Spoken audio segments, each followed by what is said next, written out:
आखिरकार चुनाव को लेकर के हाईकोर्ट का फैसला आया, क्या कहना चाहेंगे आप?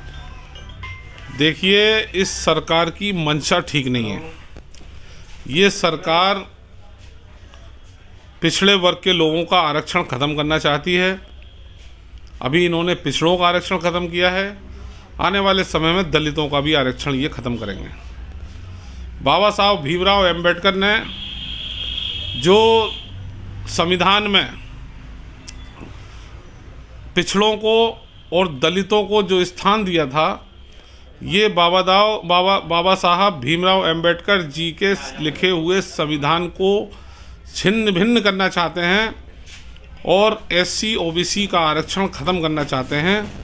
लेकिन हमारे नेता आदरणीय अखिलेश यादव जी ने और शिवपाल यादव जी ने ऐलान कर दिया है कि संविधान की रक्षा करने के लिए हमें जो भी लड़ाई लड़नी पड़े समाजवादियों को, हम लड़ने के लिए तैयार हैं।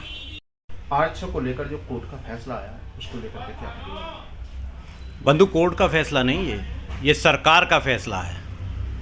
सरकार जो चाहती है उसे कोर्ट के माध्यम से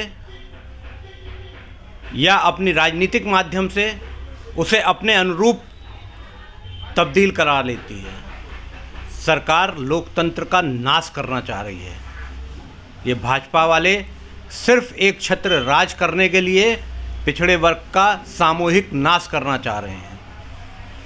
सरकारी नौकरियों में से आरक्षण समाप्त कर दिया। जो सरकारी तंत्र है उसे बेग बेग के प्राइवेट करे दे रहे हैं, जिससे कि आरक्षण खत्म हो जाए।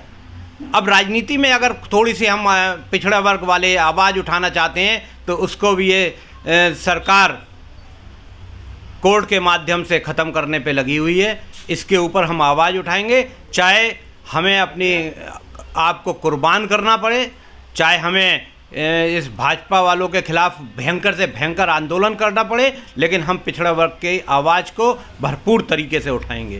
प्रदेश में जो लोग इस समय सत्ता में हैं, ये मूलतः आरक्षण विरोधी लोग रहे हैं, तो ये किसी न किसी माध्यम से आरक्षण को ख़त्म करने की बात लगातार करते रहे हैं और इसमें जुडिशरी के एक हिस्से का भी इस्तेमाल भारतीय जनता पार्टी की सरकार कर रही है। ये सरकार और जुडिशरी के बीच जो एक समझौता हुआ है, इस पे बहुत सारे लोग इशारा कर रहे हैं, ये चीज़ें क्लियर हुई हैं। ये एक तरह से आरक्षण को ख़त्म करने की कोशिश है जो बीजेपी लंबे समय से करती रही है। इस पे ओबीसी समाज को, पिछड़े समाज को ज़रूर सोचना चाहिए, जिनका एक हिस्सा भारतीय जनता पार्टी के बहकावे में आकर के उनको वोट कर गया था। उनको ज़रूर अपनी गलती पे सोचना चाहिए, विचार विमर्श करना चाहिए। भारतीय जनता पार्टी का इसमें कहना है जो हाई कोर्ट का फैसला आया है वो बहुत ही दुर्भाग्यपूर्ण है। सरकारी कर्मचारियों की थोड़ी बहुत रैपिड सर्वे में कमियां रह गई होंगी, इसके कारण ओबीसी वर्ग को चुनावों से वंचित नहीं रखा जा सकता। बिना आरक्षण के नगर निगम के चुनाव नहीं कराए जा सकती।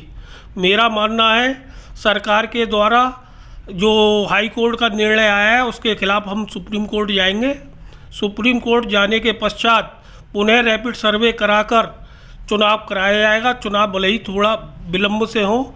मेरा जैसा भारतीय जनता पार्टी का मानना है, सबका साथ, सबका विकास, सबके विश्वास के साथ ही चुनाव कराए जाएंगे, जिसमें सभी वर्ग संतुष्ट रहें। जो उन्हें संविधान में अधिकार मिला है उनको वो मिलना चाहिए। मेरा ऐसा मानना है कि हमारे जो मुख्यमंत्री जी ने जो निर्णय लिया है कि दोबारा से हम परिसीमन कराएंगे और ज़रूरत पड़ेगी तो सुप्रीम कोर्ट भी जाएंगे, ये बिल्कुल मुख्यमंत्री जी ने सही निर्णय लिया है।